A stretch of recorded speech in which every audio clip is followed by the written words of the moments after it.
In this episode of Cars from Japan, presented by Cars from Japan, we're taking a look at an R32 4-door with a GTR running gear swap.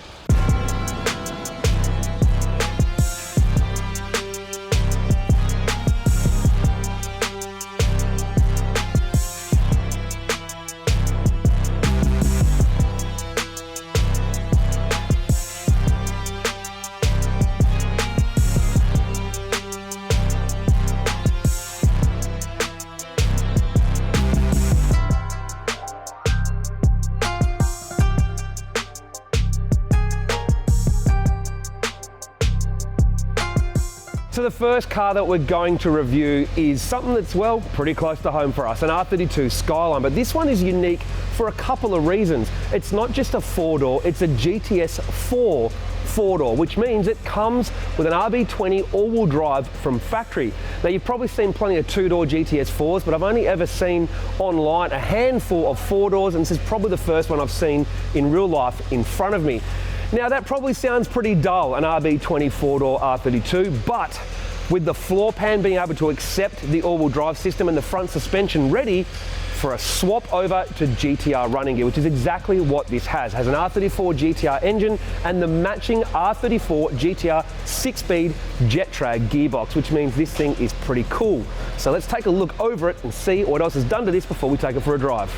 So it's a pretty basic setup. It's an R34 GTR engine, standard turbos, standard dump pipes. It's got a catback exhaust system, a Pexi air filter kit. It's got an aftermarket radiator and oil cooler, and it has a power of C ECU as well. So not crazy mods, but obviously it's R34 GTR running gear, so it's going to be pretty awesome regardless.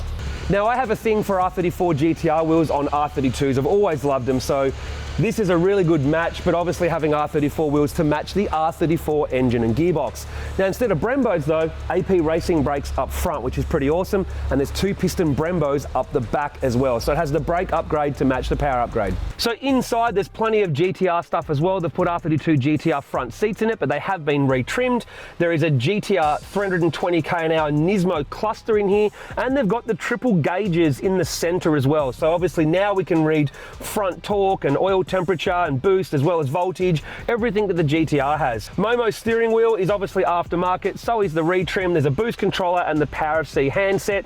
This is actually pretty old school cool because early 2000s, Power of Cs were everywhere, but now they're considered, well, pretty old school. So yeah, I feel like it's a bit of a retro time capsule in here, as well as something that's pretty cool. So let's take it for a drive, see what it's like.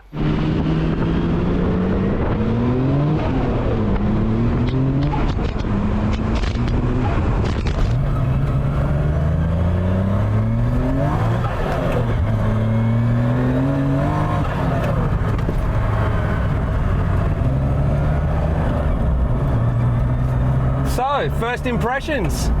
This thing looks like a bit of a time capsule for early 2000s GTR stuff. And it drives like that. It's got Japanese coilovers in it with 18s and it's lowered. So the coilovers you see from cars in Japan are a little bit stiffer than what you'd probably put in on Australian roads. But it drives exactly how it looks like it would drive. It's a little bit old school with Power of C and things like that. The strangest part is looking down and seeing 4 window controls and looking behind you and seeing back seats that have room. But what I'm looking forward to is this. Wow.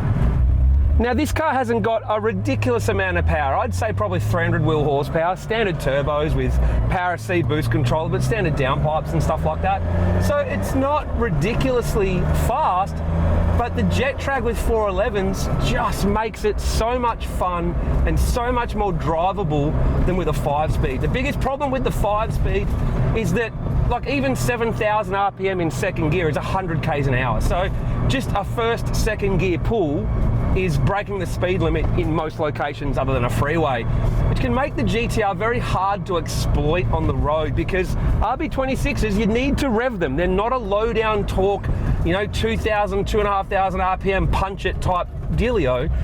They need RPM. You need like at least 4,000 RPM to have any fun with an RB26, even standard. So if you have to rev it to 7 to have, I guess, a proper bit of fun in the car, it means it's, well, you're breaking the speed limit. But this You can short shift and it stays on boost. It's fantastic. It is just so much fun. I cannot stress this enough.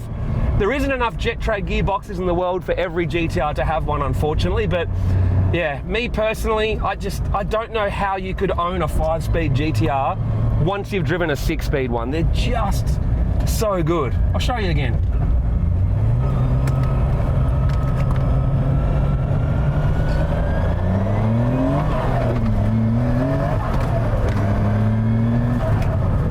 Just like that. First, second, third, it's fun. It's just so much more fun with a Getrag. So being a 4-door has its advantages. Kids, friends, whatever you want to put in the back, a little bit more practical, but take away the 4-door part, and for me, this car is just all about this gearbox. This gearbox makes this car, Getrag 411s.